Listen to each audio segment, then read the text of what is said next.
This is an example of implicit intent. Take a photo using a camera. In our application, we have 4 activities. For example, I will click camera. Okay. So this button trigger a camera device. So we can press Alt in order to move around here. Okay. Let's say I select this area and then click snap picture, and the image it will be displayed in image view.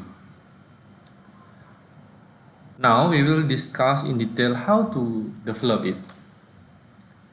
First thing, we need to give our application permission to use the device camera. Open the Android manifest here. Okay. You need to add this code. Use feature Android name android.hardware.camera android.require true. Remember intent that we use to navigate to another activity, isn't it? We also use them to take a photo using a camera. You can go to the main activity. Okay, this is my main activity. We can see our layout here. Okay. In our layout, we have 2 items, which are image view and the button. Okay, we can see the attribute, the ID, photo. For the button, here is a button underscore tag. Okay. Next, go to the Java file. Okay. First, we have to declare the variable for each item. Here I type a private button btn, private image view photo. Okay. After that, we can add this code. Static vinyl integer request image capture. It is basically just defining a number which we set at 1. This is used as a unique identifier by the code to take a photo. In order to link between Java file and the layout XML file, so we can declare a button or btn equal to button find view by id r.id.btn underscore tag. Photo equal to image view find view by id r.id.photo. Okay. After we link it between Java file and the layout, we can set on click listener to the button. So we can type btn.set on click listener new view on click listener public void on click view v. Then we can write the function here. My function which entitled here take picture. Okay. Now I create the function. It is no return value, so I can type private void take picture.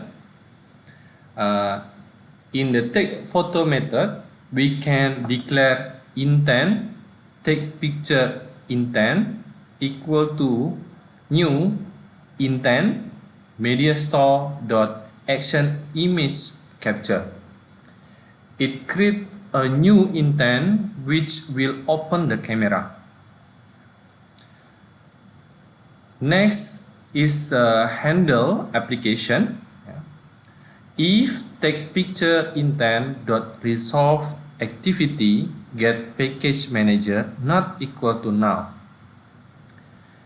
It is a safety check that the intent will work. It is important because if you call start activity for result using an intent that no application can handle, your application will crash. So as long as the result is not null, it is safe to use the intent.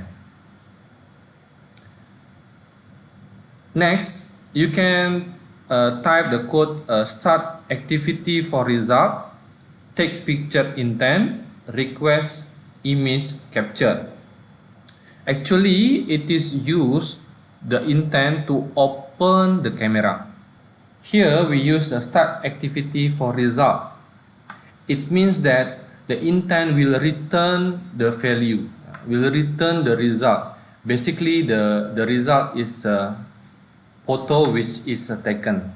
In order to retrieve the data, we can create a function, a protected void on activity result, integer request code, integer result code, intent data.